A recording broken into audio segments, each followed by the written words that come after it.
much and welcome to the show. Are you well? Excellent. Oh, thank you. My dad's in. No.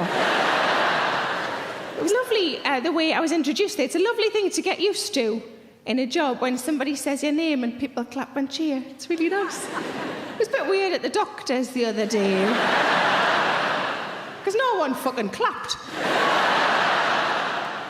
Every time I said clap, I think they thought that's what I had. But like I say, I've been with my fella for 6 years. It's going really well. He bought himself a suit recently. I don't think I've ever seen him in a suit. I quite fancied him in his suit. And I told him, I said, quite fancy you in your suit. And he said, and I quote, it's very smooth, he said, if you like, I'll leave it on and sort you out all good and proper, all posh and that. You forgot to say Miss Moneypenny on the end.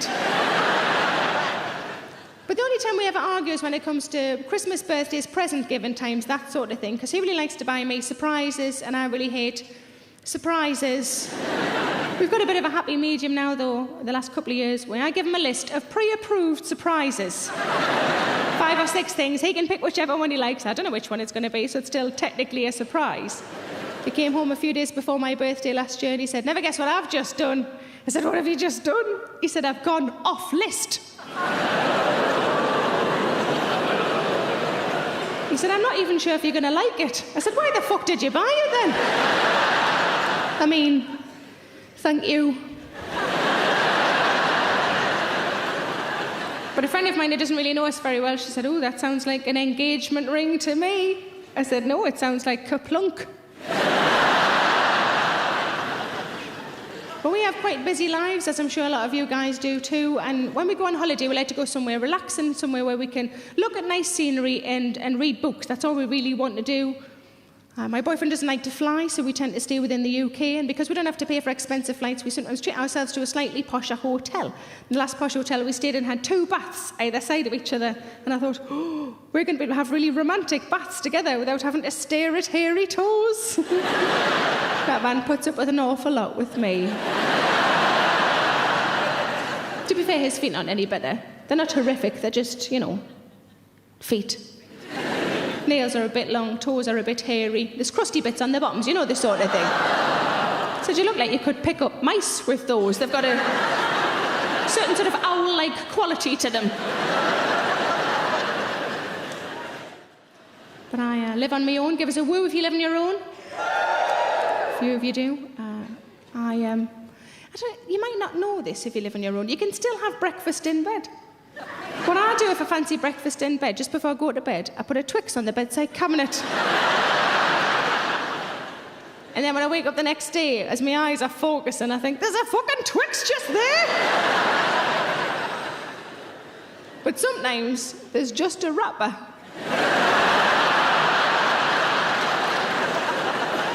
I've obviously got up for a wee in the night, haven't I? Either that or the tooth fairy's moved over to the dark side.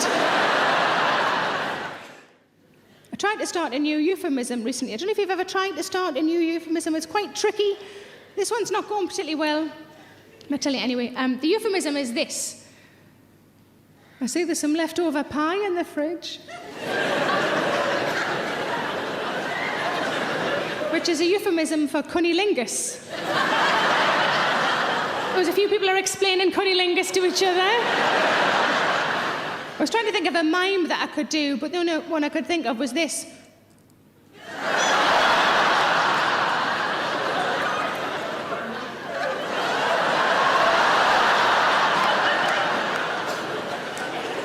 But I see there's some leftover pie in the fridge. Doesn't really work with my fella, because he's generally a very hungry man.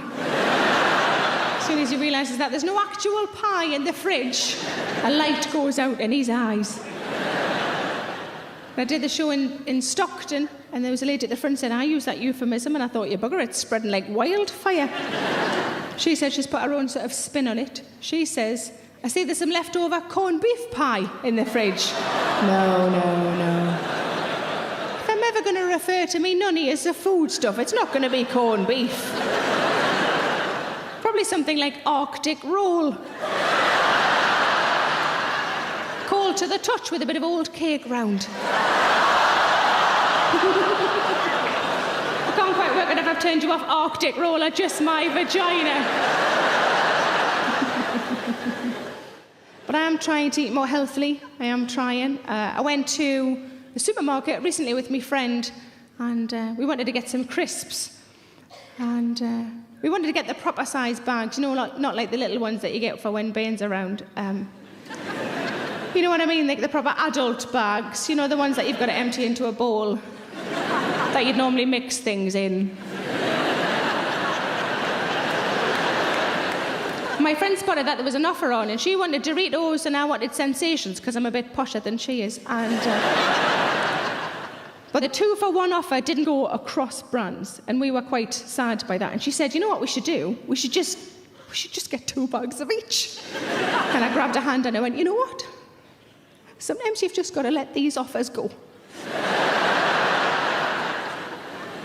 But I am trying to eat more healthily. I had an apple.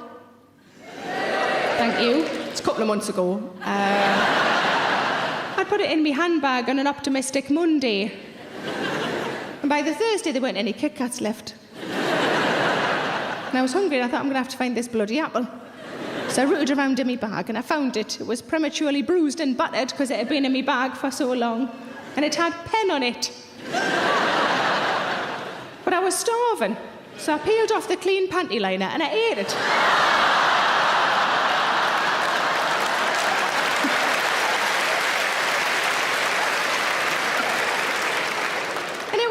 Who knew apples were all right?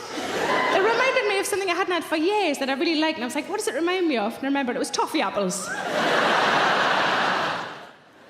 But I was having a bit of a faff on Twitter backstage. Give us a cheer if you're on Twitter. It's fun, isn't it? It can be fun. It's also a little bit weird sometimes.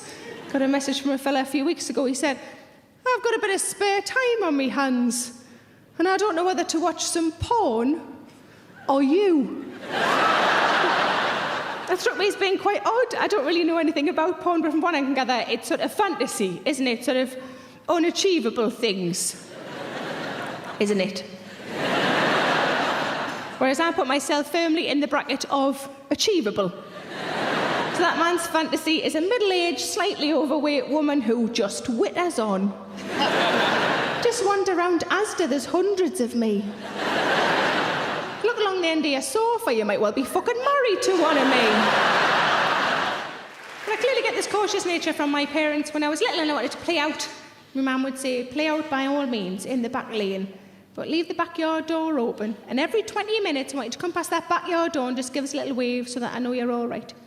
And she'd stand at that kitchen window for what seemed like hours just to make sure that I was safe. And I know it's just that if I ever got abducted, I'd never be further than Gateshead. It's quite satisfying to say that my parents haven't changed in the intervening 30 years. They came to stay with me a few months ago for the weekend, and on the Sunday night, they're packing up the car to go home. And my mum has what she calls her pretty woman bags, which, you know, like the cardboard shopping bags as opposed to plastic ones. I'm glad that I know that's what she calls them, because a month before that, I'd been on the phone to her and she said, I've had a proper pretty woman day. And I thought, I hope you've been shopping and not just sucking off businessmen. She's retired, she's got a lot of time on her hands. But Pretty Woman for me is one of those films. I think we've all got one of those films where even if you've got the DVD, which means technically you could watch it any time you liked, if it's on the telly, you're watching it. And that's one of mine, and it was on not too long ago on ITV2 +1 × 4. And you know that scene, even if you haven't seen the film, you know the classic scene where she goes back into the shop that wouldn't serve her, and she says, you work on commission, big mistake, huge. And I thought that film would have been totally different if she'd been a size 18, wouldn't it? Because I'm a size 18 and pretty much guarantee I couldn't get in any designer clothes. I worried about getting stuck in the fucking cubicles, let alone the clothes. She'd have gone back in and gone, you work on commission? Well, I've ordered some things online. And I don't know if they're going to fit. So I bought a handbag to cheer myself up. And I filled it with fucking Maltesers.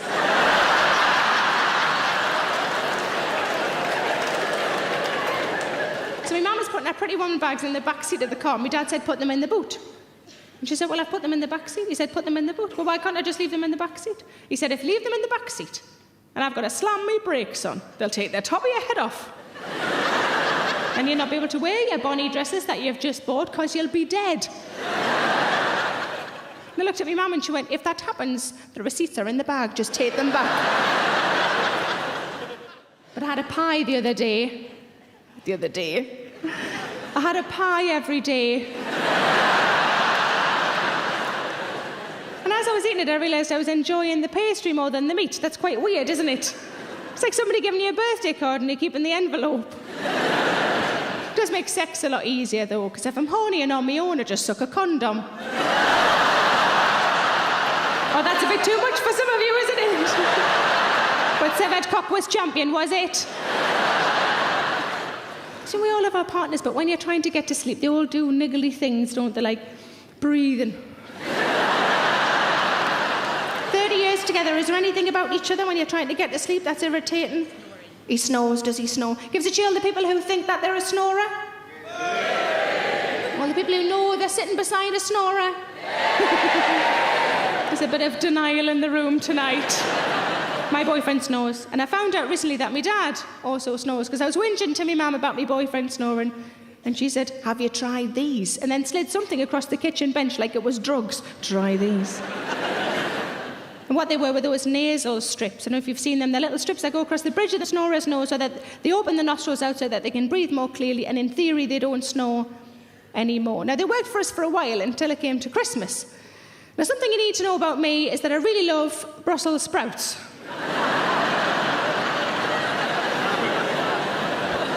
My boyfriend doesn't like Brussels sprouts. So at Christmas we get a big bag of Brussels sprouts and I eat the lot. And I don't mind telling you, I'm pretty fucking toxic.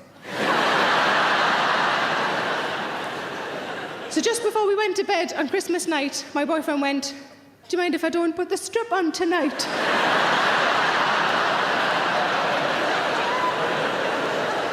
I don't want my nostrils to be any bigger than they have to be.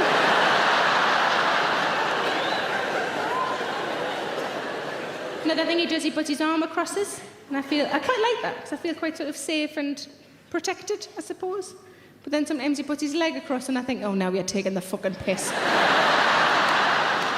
The last time I did it, he put his foot, remember, I described it not that long ago. He put his foot on my leg, and he rubbed it up and down.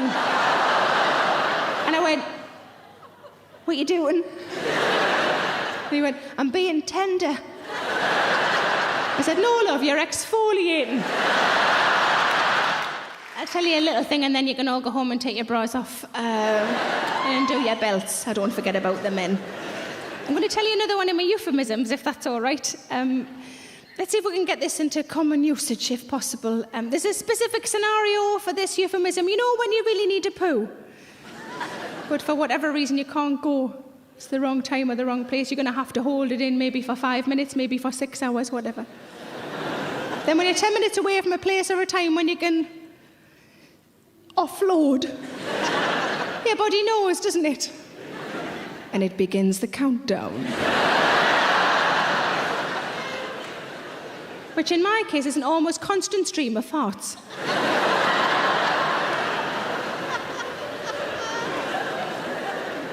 This is when you join the scene. I'd been on trains and in meetings all day. I burst through my front door, just wanted to go on my own toilet. There's nothing wrong with that, is there? Boyfriend was in the living room. He came out in the hallway and he went, how's your day been, love?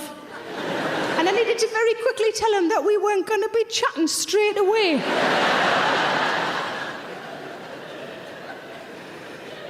So I said,